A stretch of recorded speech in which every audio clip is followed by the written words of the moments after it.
Bismillahirrahmanirrahim.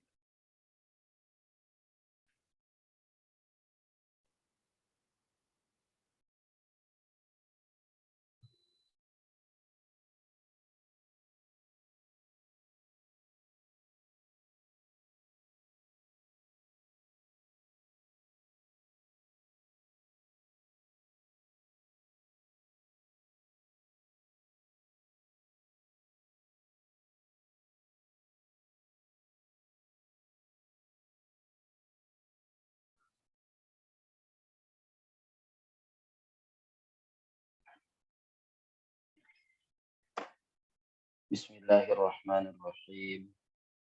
Alhamdulillahirabbil alamin. Wal 'aqibatu lil muttaqin wa la 'udwana illa 'alal zalimin.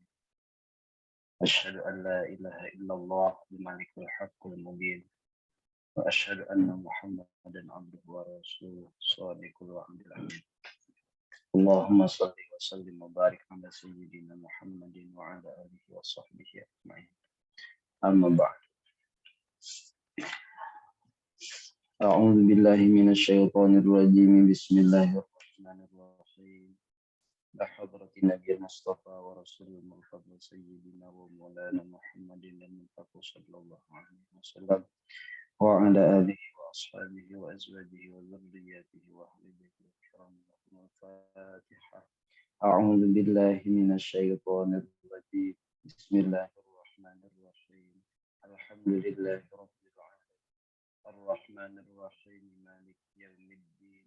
Iyyaka na'budu wa iyyaka nasta'in. Ihdinas siratal mustaqim. Siratal ladzina an'amta 'alaihim ghairil maghdubi 'alaihim waladdallin. Rabbi ighfirli wa ila hadrati jami'il awliya'i ta'ala syarikil awliya wa min yaminihi ila shimalihi qiyamah khususan lil hadrati وإلى حضرة سبحان وإلى حضرة جميع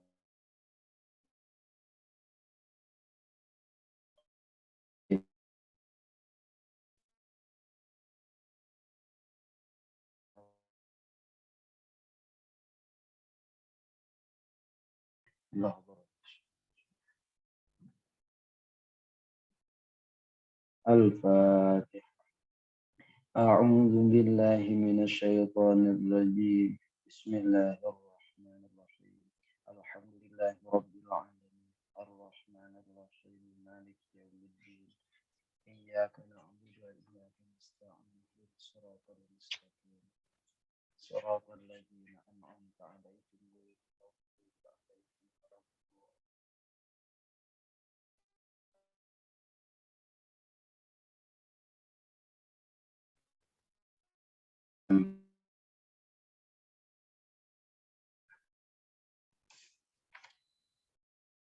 Furudul wudu'i ya. Bismillahirrahmanirrahim. Wa qala al-mu'allif hadzal kitab rahimahullah wa nafa'ana Allah bi'ulumihi wa bi asrarihi. Rabbi shrah li sadri wa yassir li amri. Subhanaka la ilma lana illa anta hakim. Allahumma anfa'na bima 'allamtana wa 'allamna ma yanfa'una wa zidna 'ilma bi rahmatika ya arhamar rahimin. Para sahabat, belajar malam ini, mari kita lanjutkan pelajaran kitab fikih, yaitu kitab Safinah Kasyifatus Saja. Sebelumnya kita berdoa kepada Allah, mudah-mudahan guru-guru kita yang telah mengajarkan kepada kita semuanya yang sudah meninggal ataupun yang masih ada, semoga Allah memberikan rahmat.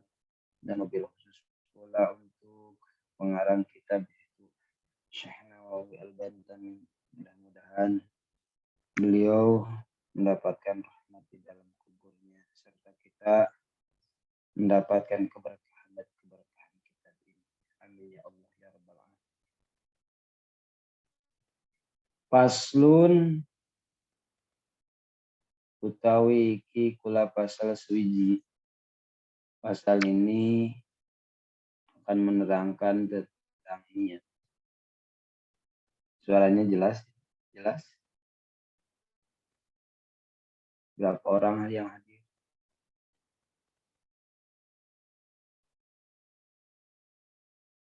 Alhamdulillah. An-niyatu qasdus syai'i. Yang disebut dengan niat itu, an-niyatu adapun yang disebut dengan niat, iku qasdus syai'i, bermaksud satu perkara atau sesuatu, muqtaronan bifi'lihi, dibarengi dengan pelaksanaannya. Jadi di dalam hati ada niat, kemudian dibarengi dengan pelaksanaan. Nah, contohnya seperti halnya kita mau melaksanakan sholat. Begitu kita takbiratul ihram, Allahu Akbar, begitu takbir, nah, dibarengi dalam hati niat saya melaksanakan sholat fardu maghrib. Kalau sholatnya sholat maghrib. Nah, bagaimana ketika kita bermaksud satu perkara, kemudian dikerjakan nanti. Nah, itu namanya azam. Misalkan selesai kajian ini, mau pergi ke restoran, misalkan makan. Berkata demikian. Nah, itu namanya azam. Wa mahaluha, dan tempatnya niat, iku al-qalbu, hati. Jadi tempatnya niat itu di dalam hati. Wa talafudzu biha, dan mengucapkan niat, iku sunnatun, hukumnya sunnah. Misal kita mau melaksanakan sholat. Yang sholat itu definisinya diawali dengan takbiratul ihram, kemudian diakhiri dengan salam. Suatu ucapan atau pekerjaan yang diawali dengan takbiratul ihram, kemudian diakhiri dengan salam. Nah, itu definisi sholat. Kita mau melaksanakan sholat. Nah, tempatnya niat itu di dalam hati, sedangkan mengucapkan niat itu hukumnya sunnah. Seperti halnya orang mengucapkan atau melafadzkan usolli. Usolli fardal maghribi. Thalatha raka'atin mustaqbilal kiblati. Adaan lillahi ta'ala. Nah, mengucapkan hal demikian, ini hukumnya sunnah. Tapi pengucapan ini sangat membantu hati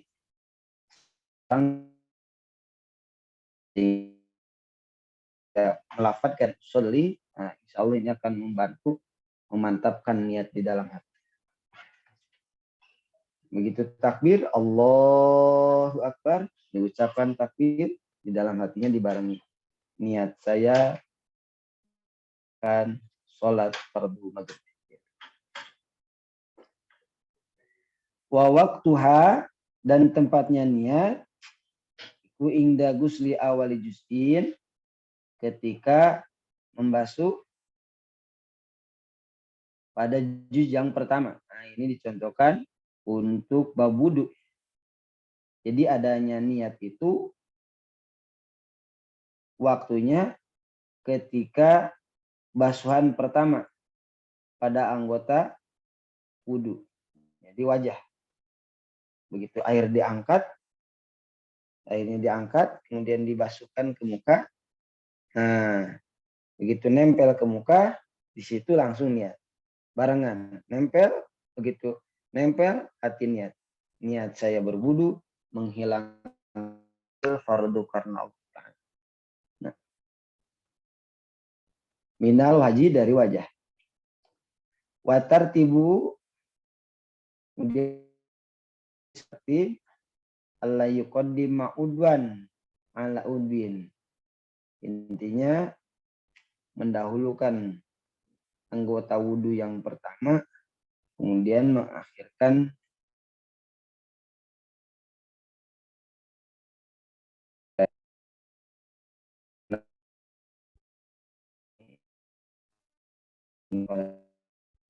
maklum ya.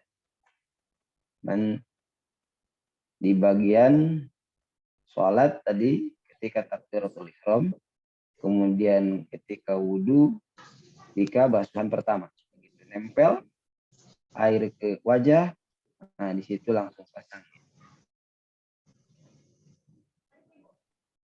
Aslun utawi iki kula fase suwiji alma'u qalilun wa katsirun.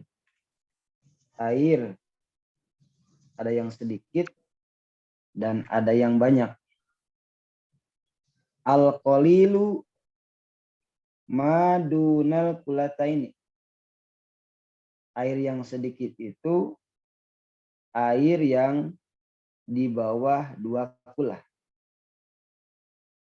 Wal katsiru kullatani fa aktsara. Air yang banyak ialah air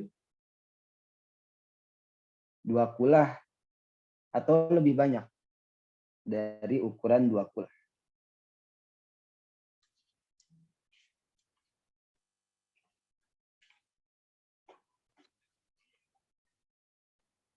Al-qalilu, adapun air yang sedikit, kuyatanajasu, bisa berubah air itu menjadi mutanajis. Biwuqu'in najasati, dengan adanya najis yang menyampuri air tersebut. Jadi air yang sedikit ini bisa berubah airnya menjadi air yang mutanajis bila mana air tersebut terkena najis. Wa illam yataghayyar, meskipun airnya itu tidak berubah salah satu sifat. Jadi air itu mempunyai 3 sifat. Yang pertama, rupanya tidak berubah. Kemudian rasanya dan baunya. Nah, air yang 1 kulah ini atau yang disebut dengan air sedikit ini bisa menjadi mutanajis dengan sebab terkena najis. Di sini najisnya najis yang tidak dimaafkan. Nah, kita selesaikan dulu buatnya. Wal ma'ul katsiru, dan adapun air yang banyak,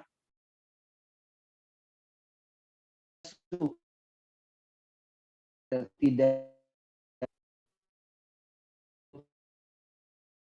idza taghayyara, kecuali air tersebut itu berubah. Apa? Ta'muhu, rasanya, au launuhu, atau warnanya, au rihuhu, atau baunya.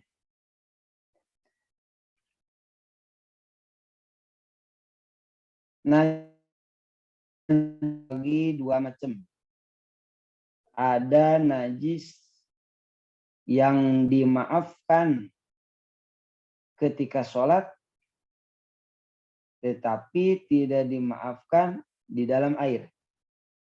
Ya, sekali lagi, najis pertama, najis ini dimaafkan ketika sholat, namun tidak dimaafkan di air yang sedikit. Seperti darah yang sedikit. Kita sholat, misalkan kita sholat. Nah, di tengah-tengah sholat, kita gatal nih, ada jerawat sini, kemudian digaruk. Nah, setelah digaruk ini keluar darah. Darahnya menurut adatnya ini sedikit nih darah ini. Nah, adanya darah yang sedikit ketika sholat itu hukumnya dimaafkan. Tapi tetap hukum darah itu najis. Cuman dimaafkan. Nah, ini darah yang sedikit termasuk najis yang dimaafkan di dalam sholat. Tapi sebaliknya, darah yang sedikit ini, kalau netes ke air yang sedikit, misalkan 1 ember, nah, maka airnya berubah menjadi mutanajis. Kesimpulannya, darah yang sedikit ini dimaafkan di dalam sholat, tidak dimaafkan di air yang sedikit. Jadi airnya berubah menjadi air mutanajis. Meskipun air tersebut tidak berubah warnanya, rasanya, dan baunya. Nah, insya Allah satu wadah ember terkena najis darah sedikit, insya Allah nggak berubah. Tapi posisi airnya menjadi mutanajis.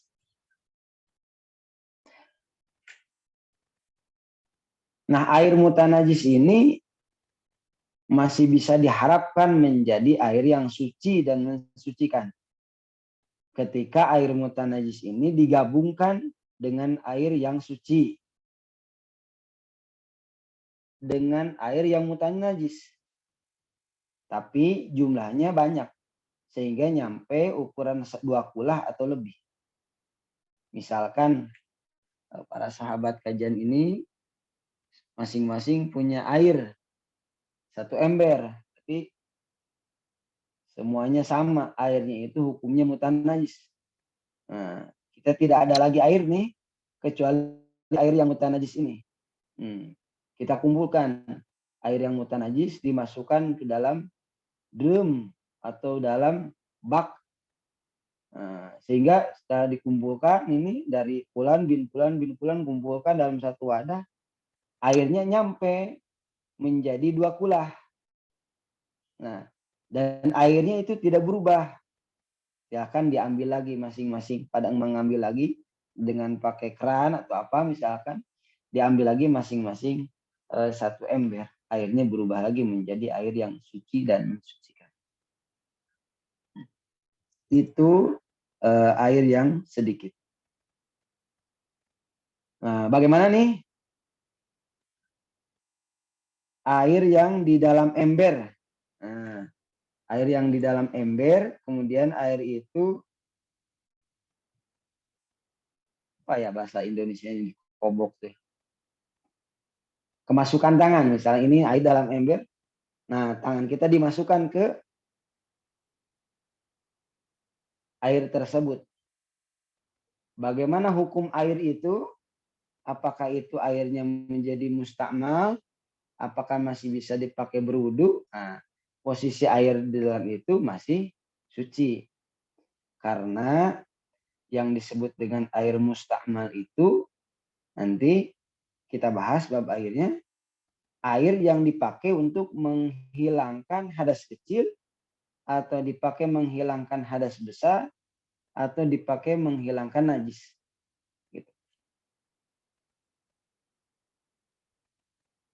Kemudian yang kedua, air yang banyak. Air yang banyak ini tidak akan berubah menjadi mutanajis kecuali salah satu sifat dari air tersebut itu berubah. Misalkan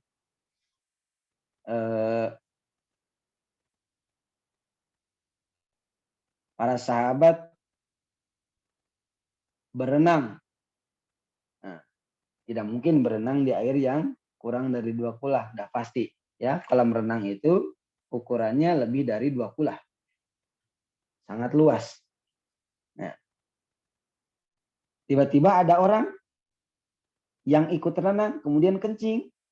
Nah, dalam kolam renang tersebut, setelah kencingnya Fulan bin Fulan itu, airnya berubah menjadi bau.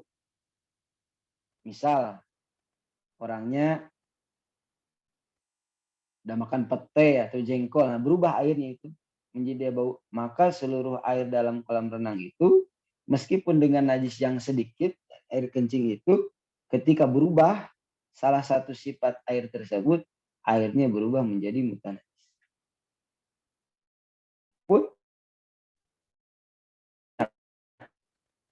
Sampai 5 atau 6 kulah lebih. Jadi tidak harus semua sifat air itu berubah. Salah satu dari sifat air tersebut berubah, rasanya, warnanya, dan baunya. Salah satu dari itu berubah, maka posisi airnya menjadi mutanajis. Nah, air ini dibagi menjadi beberapa bagian. Pertama, ada yang disebut dengan air yang suci dan mensucikan. Yang pertama disebut dengan air yang suci dan mensucikan. Kemudian yang kedua ada air suci tetapi tidak mensucikan.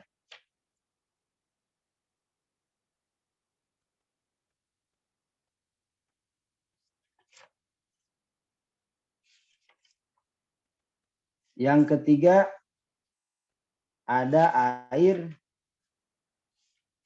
najis.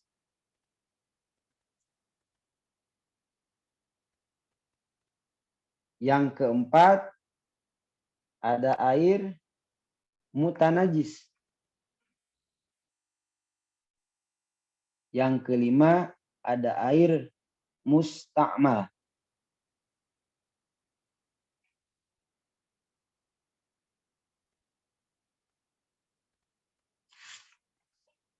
Pertama, kita akan bahas dulu air yang suci dan mensucikan. Berhubungan dengan taharo, dengan bersih-bersih, sedikit kita mampir ke bagian bab air. Ini jumlahnya ada 7 macam. Yang pertama itu air hujan. Air hujan itu hukumnya suci dan mensucikan. Boleh kita misalkan mempunyai junub nih, mandi besar sambil hujan-hujanan. Ya. Turun hujan, langsung niat. Nawaitul ghusla firaqil hadasil akbari fardhulillahi ta'ala. Sah. Gitu. Kemudian air laut. Nah, meskipun air laut itu ada yang asin rasanya, nah ini suci airnya. Dan bisa dipakai untuk menghilangkan hadas kecil, hadas besar, dan juga najis. Kemudian yang ketiga, yaitu air sungai. Sama. Kemudian air sumur. Ya, air sumur. Kemudian air mata air. Kemudian air es. Ya. Tapi cukup, tidak ada nama lagi. Es krim. Nah, untuk es krim ini tidak. Ya. Air es. Air es yang turun dari langit. Nah, itu suci dan mensucikan. Berbeda dengan air es yang ada di dalam kulkas, sudah ada rasanya. Nanti masuknya air suci tetapi tidak mensucikan. Kemudian yang ketujuh, air embun. Ulangi, air hujan, kemudian air laut, air sungai, air sumur, kemudian air mata air es, dan air embun. 7 macam. Nah, yang 7 macam ini dibagi menjadi 2 bagian.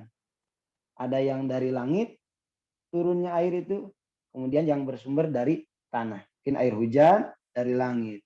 Kemudian air es dan air embun. Yang 4 bersumber dari tanah, yaitu air laut, kemudian air sumur, air mata air, dan air sumur, air dan air sungai, Jika disampaikan dalam Al-Quran, wa yunazzilu 'alaikum minas sama'i ma'an liyutahhirakum bih. Dan Allah menurunkan kepadamu air hujan dari langit untuk mencucikan kamu dengan air tersebut.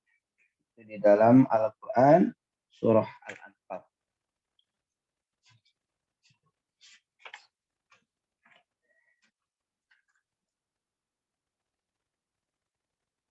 Air yang kedua yaitu air yang suci tetapi tidak mensucikan. Seperti halnya air kelapa. Ya, ini kuasa Allah Subhanahu wa taala. Kelapa yang tertutup rapi tapi di dalamnya bisa berisi air.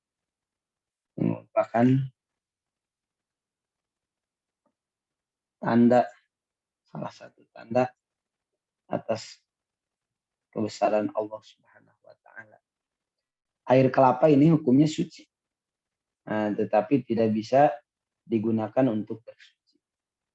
Teh manis, teh botol, ya, teh kokom, itu mah nami. Pindah. Kemudian yang ketiga itu air najis. Nah, air najis ini meskipun dibersihkan dengan alat, tetap karena zatiahnya itu najis, maka tidak bisa berubah menjadi suci. Ya, air najis. Ya seperti halnya air kencing atau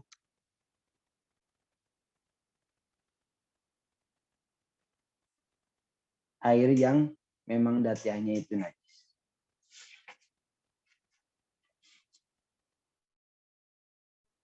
Kemudian air yang mutanajis. Nah, yang pertama itu air suci dan mensucikan. Kemudian yang kedua air yang suci tetapi tidak mensucikan. Yang ketiga air najis. Yang keempat air mutanajis. Nah, air mutanajis itu air yang tadi, yang sedikit yang terkena najis yang tidak dimaafkan. Nah, maaf tadi ketinggal satu ya. Ada air yang dimaafkan di dalam sholat, tetapi tidak dimaafkan di dalam air. Ada yang dimaafkan di dalam sholat, tetapi tidak dimaafkan di dalam air. Nah, contohnya yang tadi, darah yang sedikit. Nah, sehingga airnya berubah menjadi mutanajis. Nah, ada juga najis yang dimaafkan ini di dalam air, tetapi tidak dimaafkan di dalam sholat. Nah, ini seperti hanya bangkai binatang yang tidak mengeluarkan cairan ketika dipotong. Semut. Nah, semut misalkan. Semut kita sholat. Allahu Akbar. Nah, selesai sholat kita ambil handphone di sini atau tisu ya. Ketika dibuka ternyata banyak bangkai semut. Nah, udah dipastikan nih semut ini matinya udah lama. Ya, berarti tadi kita sholat itu bawa bangkai semut. Meskipun cuma satu bangkai semutnya. Maka ini tidak dimaafkan dalam sholat. Nah, ketika tahu hal itu terjadi ke diri kita, nah, maka kita balik lagi sholat. Diulang lagi sholat yang barusan. Nah, berbeda dengan bangkai semut. Misalkan para sahabat itu sambil isi kajian ini sambil niuh kopi. Nah, ada yang niuh kopi nih, seduh kopi ada. Nah, sambil bikin kopi, ternyata kopinya itu airnya itu dikelilingi semut. Ada semut yang mati. Nah, tinggal dibuang saja kopinya, kemudian dibuang saja semutnya, bangkai semutnya, dilanjutkan kopinya diminum. Posisi airnya itu dimaafkan. Tapi tetap posisi bangkai itu hukumnya najis. Ya, ini bukan posisi bangkai semut itu jadi tidak najis. Nah, posisi bangkainya itu tetap najis, darah yang sedikit tetap hukumnya najis, cuman dalam keadaan tersebut posisinya itu dimaafkan. Nah, air yang sedikit yang terkena najis yang tidak dimaafkan, yaitu darah yang sedikit, ini disebut air mutanajis. Nah, tadi telah disinggung bahwa air mutanajis ini bisa diharapkan menjadi air yang suci dan mensucikan ketika air tersebut dikumpulkan dengan air yang suci dan mensucikan, digabungkan atau digabungkan dengan air yang sama dalam jumlah yang banyak nyampe 20 atau 20.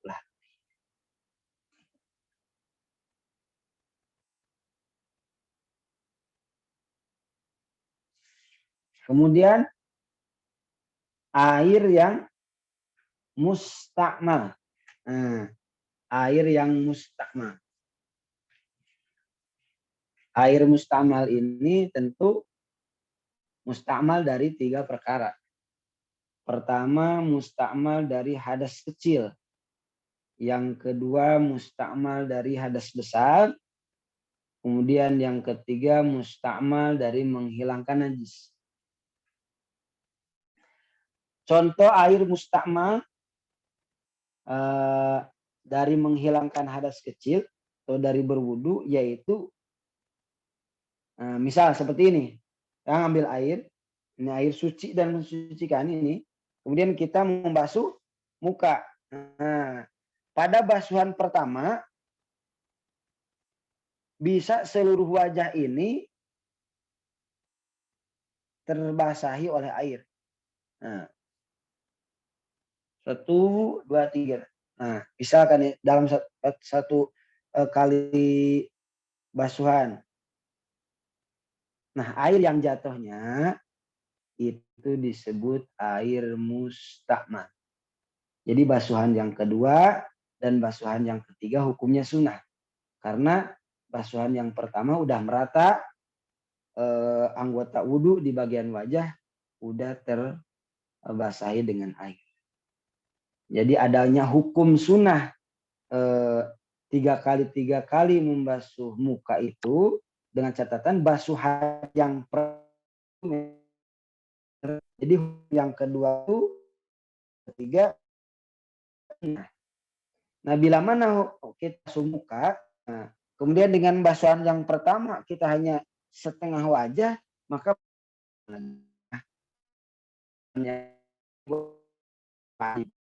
masih ada wajah yang belum terkena air.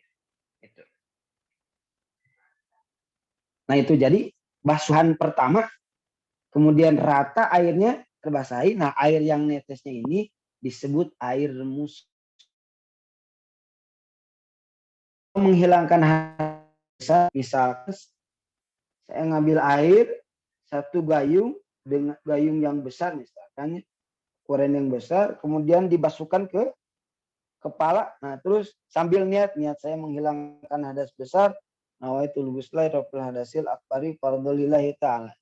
Niat saya menghilangkan hadas besar fardu karena Allah Ta'ala. Terus airnya merata ke bawah. Nah, air yang jatuh nanti dari kaki, misalkan dari atas itu merata sampai kaki, nah itu disebut air mustakmal. Air mustakmal. Kemudian air mustakmal dari menghilangkan najis. Ya. Menghilangkan najis, ini caranya misal di rumah kita atau di masjid itu ada kotoran ayam. Kotoran ayam. Nah, pertama caranya dihilangkan dulu datiah najis tersebut. Jadi misalkan ini adalah kotoran cicak atau kotoran ayam, dibersihkan dulu. Nah, 1, 2, 3. Itu dibersihkan, najisnya memang benar sampai benar hilang najisnya. Nah, kemudian setelah itu bawa air sedikit, kemudian dibanjur dengan air, disiram dengan air. Nah, air yang merata itu ke tempat najis itu airnya disebut air mustakmal. Jadi kalau terinjak tidak menjadi mutanajis ke kaki kita, tapi airnya menjadi air mustamal dengan catatan tidak ada datiah najis di situ. Jadi sudah dibersihkan satu kali, cara membersihkan itu satu kali dibuang dulu datiah najisnya, kemudian 2 kali sampai 3 kali. Ya, dilap, pakai lap 1, 2, 3. Nah, dipastikan tidak ada nih kotoran, udah hilang datiahnya, baru disiram dengan air. Nah, air yang kena ke tempat najis itu disebut air mustakmal, air bekas menghilangkan najis, dan airnya bila mana terinjak kita, nah itu bukan air mutanajis. Berbeda, najisnya masih ada. Nah, kalau najisnya masih ada, datihan najisnya masih ada, misalkan ada tersisa nih sedikit kotoran cicaknya atau kotoran airnya, kemudian kita siram dengan air, nah, airnya itu masih ngumpul di situ beserta kotoran najis, maka air tersebut disebut dengan air mutanajis. Mutanajis. Nah, kiranya itu cukup untuk penerangan bab air ya. Bab air, nah, kita simpulkan dulu bahwa air itu ada 2 macam. Ada air yang sedikit, nah, ada air yang banyak. Air yang sedikit ini bisa berubah mutanajis meskipun tidak berubah salah satu sifatnya bila mana terkena najis yang tidak dimaafkan. Ya, kedua, najis yang banyak. Najis yang banyak ini tidak bisa menjadi air yang mutanajis selama air tersebut tidak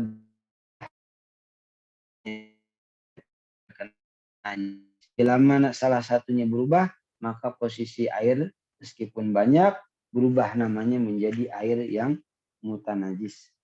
Nah, air itu terbagi menjadi 5 bagian. Ada air yang suci dan mensucikan.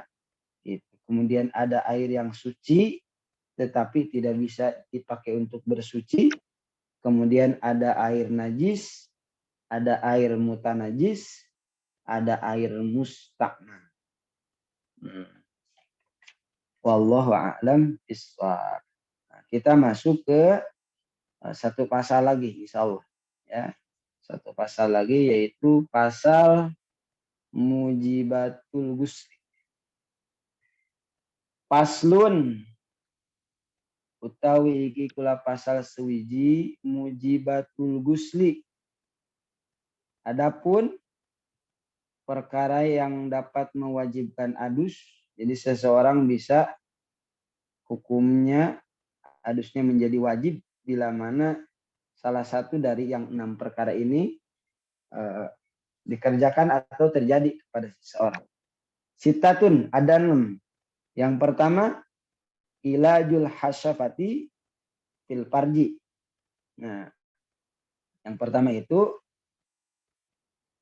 masuknya hasyafah ke dalam farji.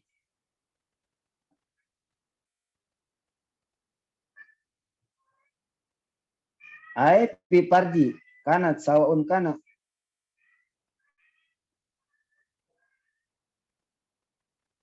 kublum ratin au bahimatin au duburhima au duburi rajulin sogirin au kabirin hayyin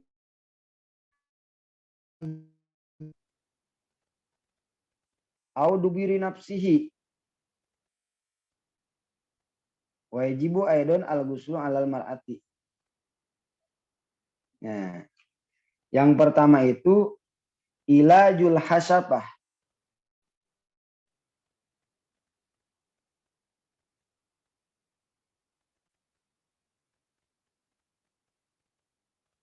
Masuknya hasyafah ke dalam farji. Jadi kalau hanya mencium saja ini punten-punten.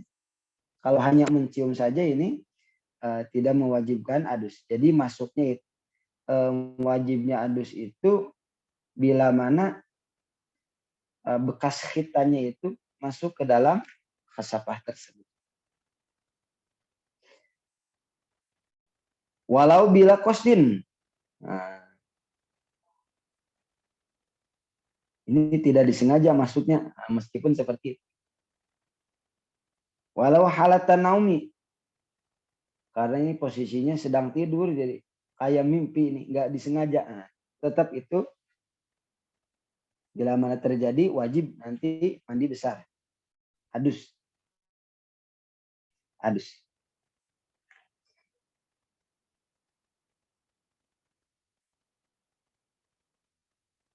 Atau misalkan dimasukkan ke dalam farji bahimah, au duburi hima, au duburi rojulin, atau dimasukkannya ke dalam dubur laki-laki, sogirin au kabirin, laki-laki itu mau kecil atau udah dewasa, hayin au mayitin, hidup atau posisi mayit, ya. Au duburi nafsi, atau dimasukkan misalkan ke duburnya sendiri misalkan. Nah, misalnya ini sampai seperti ini, misalkan ini wajib untuk melakukan mandi besar. Nah, mungkin di bagian ini pasti para sahabat dah maklum. Kemudian yang kedua, wasaniha wa khurujul mani, ay mani syakhs. Yang kedua itu keluarnya air mani. Nah, ada 3 ciri keluarnya air mani itu.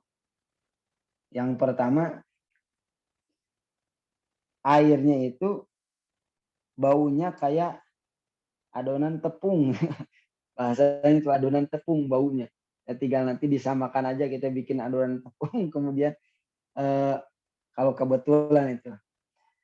Kemudian yang kedua, bila mana sudah kering, seperti putihnya telur, ya. Telur kan itu ada yang merahnya, kemudian ada yang putih. Nah, putih-putih dalam telur itu akan ditempelkan ke dalam kain, kemudian air mani juga ke kain gitu, nanti persis bentuknya. Dan yang ketiga itu cirinya itu keluarnya nikmat, keluarnya berbeda dengan yang lain. Gitu. Ya, untuk hal ini lebih tahu para sahabat yang sudah berumah tangga. Atau mungkin semuanya ini udah berumah tangga. Mudah-mudahan ya. Yang belum dengan berkahnya tadarus belajar, mudah-mudahan segera mendapatkan jodoh. Amin ya robbal alamin. Tidak ada yang amin, pasti udah rumah tangga. Nah, ketahuan nih ada bujang. Atau ada yang nambah. Kemudian yang kedua itu wa khurujul mani, keluarnya air mani. Fin naumi au dalam keadaan bangun atau dalam keadaan tidur. Bagaimana nih kalau kita tidur keluar air mani? Apakah wajib adus? Nah, tidak, selama air maninya tidak keluar. Jadi kalau hanya mimpi saja, mimpi keluar air mani, nah ini tidak mewajibkan adus. Yang mewajibkan adus itu keluar air mani dalam keadaan tidur atau dalam keadaan bangun, melamun misalkan. Para sahabat melamun, tiba-tiba misalkan keluar air mani. Air mani ini hukumnya suci, ya. Air mani ini hukumnya suci. Namun biasanya para sahabat sebelum keluarnya air mani itu kan diawali dengan air mandi gitu ya, bagi yang udah berumah tangga. Jadi dibarengi dengan air yang najis dulu. Nanti air maninya tercampur pula dengan air yang najis. Kalau hukumnya air mani itu suci. Wal haidu, kemudian keluar darah haid. Ya, keluar darah haid. Bila mana haidnya itu berhenti, nah di situ wajib adus. Jadi selama haidnya masih berjalan tidak wajib adus. Baru 1 hari 2 hari misalkan istri dari para sahabat sedang haid. Nah, selama haid itu tidak wajib adus. Nanti wajib adusnya setelah haidnya itu pegat atau setelah haidnya itu berhenti. Habis haidnya udah hilang, nah di situ wajib mandi besar. Wanifah, nah, yang disebut dengan darah haid itu darah perwatak seorang perempuan. Jadi darah perwatak yang memang wataknya perempuan itu keluar darah haid, itu dari rahim perempuan. Justru dengan keluarnya darah haid itu perempuan sehat. Ya, kalau perempuan tidak keluar darah haid, ini berarti ada sesuatu yang perlu diperiksa karena tidak pada umumnya. Nah, ini keluar darah haid ini pada umumnya keluarnya itu dalam usia 9 tahun di pasal yang kemarin mengenai ciri-cirinya balik. Ya, termasuk tadi wal ihtilamu kalau misalnya di jima yang tadi meskipun tidak keluar darah haid ini masuknya ke ciri-cirinya balik. Wan nifasu, kemudian yang ketiga, yang keempat ya. Yang keempat itu keluar darah nifas. Sama keluarnya darah nifas ini wajibnya mandi besar setelah nifasnya itu habis. Darah nifasnya habis, baru di situ wajib mandi besar. Jadi darah nifas itu wahwa adamu al kharju akibat darah yang keluar yang mengiringi keluarnya bayi. Jadi bayi dari rahim mar'ah keluar, nah itu dibarengi dengan darah nifas. Ada yang bayi dulu, kemudian darah nifas. Ada yang barengan. Kemudian yang kelima, wal wiladatu, itu melahirkan. Khomisuha al wiladatu. Fayajibu al guslu biwiladati ahadihima. Wa yasihu qabla wiladah al-akhar. Tsumma idza waladatu wajib. Kemudian yang keempat, yang keenam, wal mautu dan mati, meninggal. Ini wajib mandi besar. Nah, bahasanya dimandikan. Jadi kalau mayit harus mandi, repot, tidak bisa bangun kan. Jadi bahasanya wal mautu dimandikan. Yang meninggal itu dimandikan, wajibnya diadusi oleh kita yang hidup. Di muslimin gueri syahidin. Itu pun untuk seorang muslim yang bukan mati syahid. Amal kafiru pada yajibu. Adapun orang kafir tidak wajib untuk diadusi. Bal ya jujur, tetapi boleh-boleh saja. Cuman hukumnya tidak wajib. Ketika ada orang kafir meninggal, tidak diadusi dulu nih, tidak dimandikan dulu, ya hukumnya tidak wajib. Bal ya jujur, tapi mau nih mau dimandikan, boleh-boleh saja.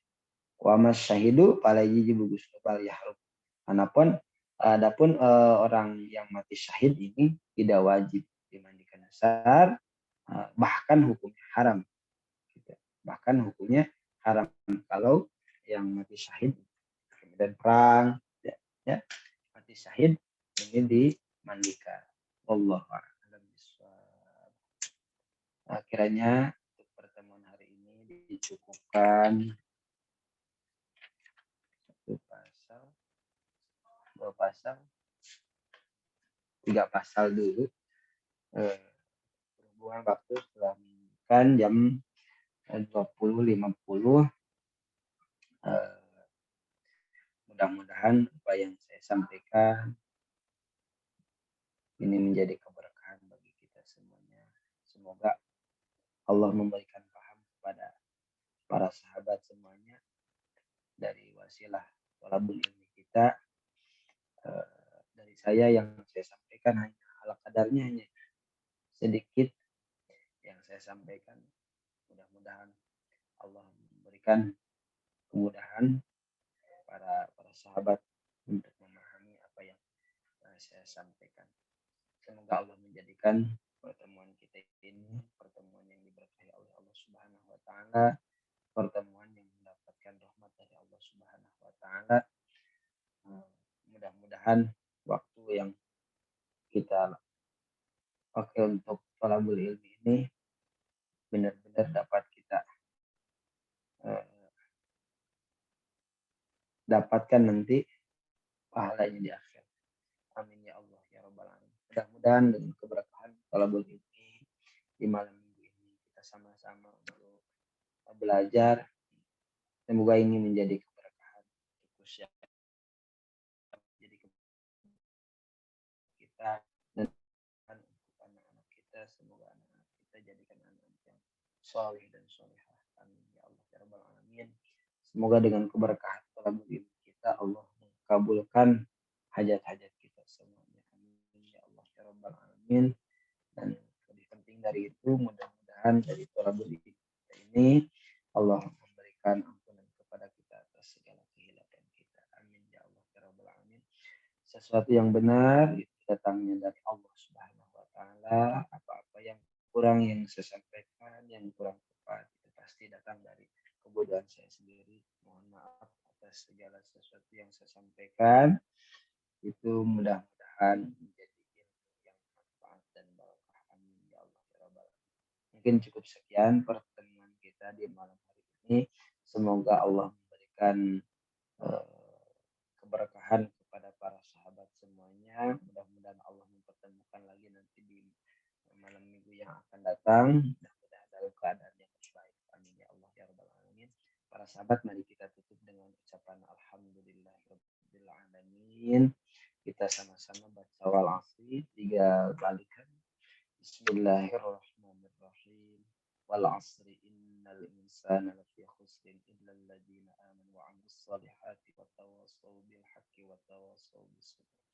Bismillahirrahmanirrahim. Wal asri innal insana lafi khusrin illa alladziina aamanu wa 'amilus shalihati wa tawassaw bil haqqi wa tawassaw bis sabr.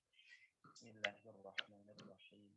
Wal asri innal insana lafi khusrin illa alladziina aamanu wa 'amilus shalihati wa tawassaw bil haqqi wa tawassaw bis sabr.